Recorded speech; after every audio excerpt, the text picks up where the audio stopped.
இச்செய்தியை வழங்குபவர் Aalayam associates private limited property developers. Aalayam associates private limited, number 52, third floor, 3B, Ram Darbar, Sterling road, Nungambakkam, Chennai 6,34,000.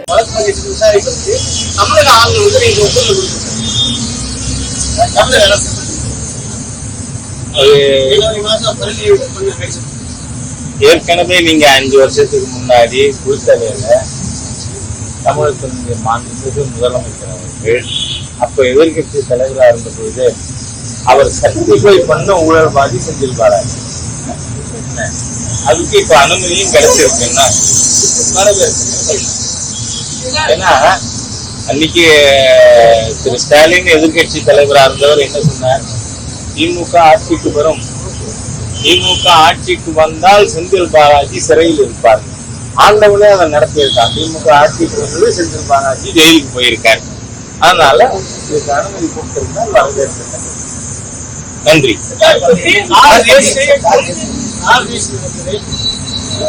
நினைச்சவங்க விளையாடுறாங்க. அனுமதி கிடைப்பது இருந்தது. அது எப்படி சொன்னேன், அதெல்லாம் டெக்னிக்கல் அந்த டிபார்ட்மெண்ட் அது பற்றி ஃபாலோ பண்ணிட்டு இருக்காங்க. அதனால ரேஸ்ல பார்ட்டிசிபேட் பண்ற எல்லாருக்கும் என்னுடைய வாழ்த்துக்கள். கட்சி பணிக்கான முக்கியத்துவம் அடுத்து எப்படி இருக்கு?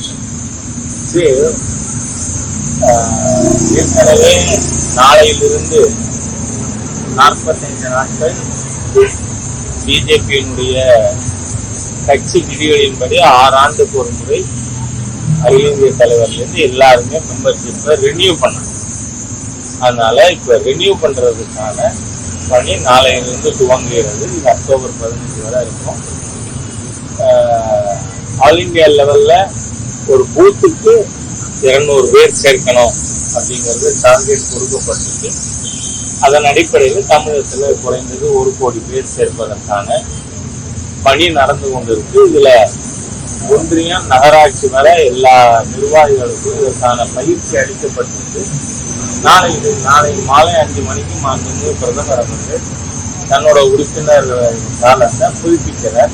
புதுப்பித்த பிறகு மாலையில் 6 மணிக்கு கமலாலயத்தில் இந்து மாநில நிர்வாகிகள் மற்றவர்கள் உறுப்பினரான நிகழ்ச்சி ஏற்பாடாகி, அதே சமயத்தில் எல்லா பார்லிமெண்ட்ஸையுமே நாளைக்கு சாயந்தரம் 6 மணிலிருந்து உறுப்பினர்கள் புதுப்பிக்கின்ற பணி நடக்குது. இந்த வெல் பிளான்டு மேனர்ல எல்லா ஏற்பாடுகளும் ஏற்கனவே நடந்திருக்கு. அது நடக்கும்.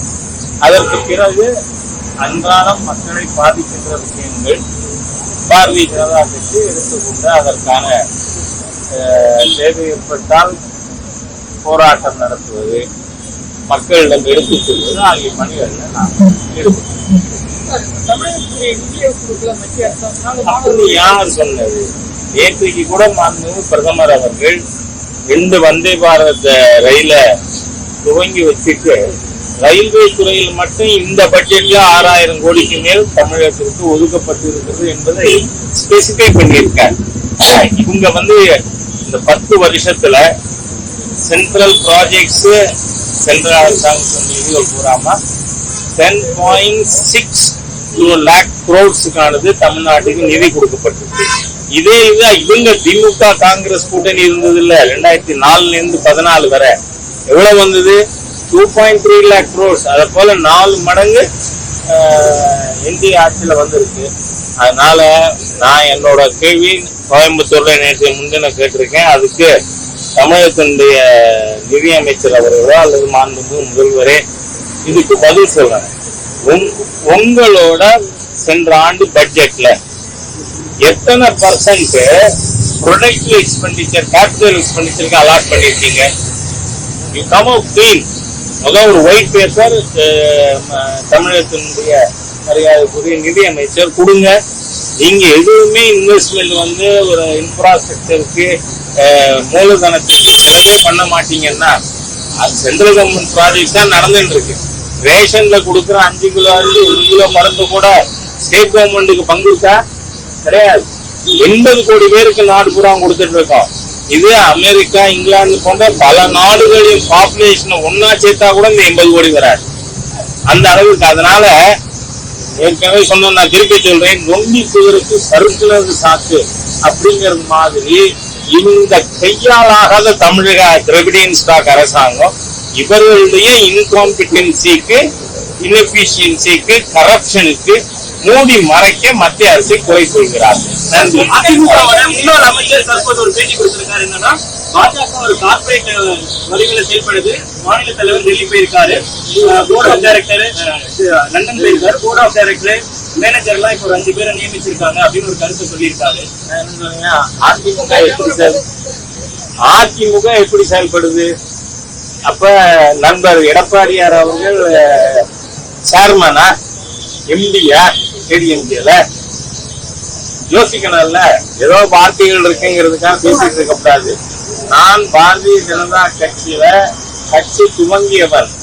அதற்கு பிறகு தொடர்ந்து எல்லாரும் என்ன நினைக்கிறாங்க, போஸ்டர் ராஜா பொய்சுமே இல்ல போல இருக்குன்னு கிடையாது. தொடர்ந்து 35 ஆண்டுகளா கட்சியில பொறுப்புல இருக்கிறவா. இப்போ நேஷனல் எக்ஸிகியூட்டிவ் மெம்பரா நேற்று வர இருந்திருக்கேன். இன்னைக்கு கட்சியை வழிநடத்தும் குழு கன்வீனர். அதனால இங்க ஒன்னும் போடாம டைரக்டான இது பல அதிமுக அமைச்சர்கள் இவங்க அரசியலுக்கு வர்றதுக்கு முன்னாடி நான் பார்த்து ஆரம்பிச்சு இருந்திருக்கிறவன். அதனால அவர் நண்பர் எடப்பாடியார் chairman and MD of ADMK அப்படின்னு சொன்னா எப்போ நண்பர் தான்? நண்பர்களே சொல்லலையே, எல்லாருமே நண்பர் தான். நீங்க பாத்தீங்கன்னா என்னோட பர்சனல் வீட்டு ஃபங்க்ஷனுக்கு கூட எல்லா பார்ட்டி லீடர்ஸும் வருவாங்க. Respect for me and regard for them. அதனால அது நடக்கும்.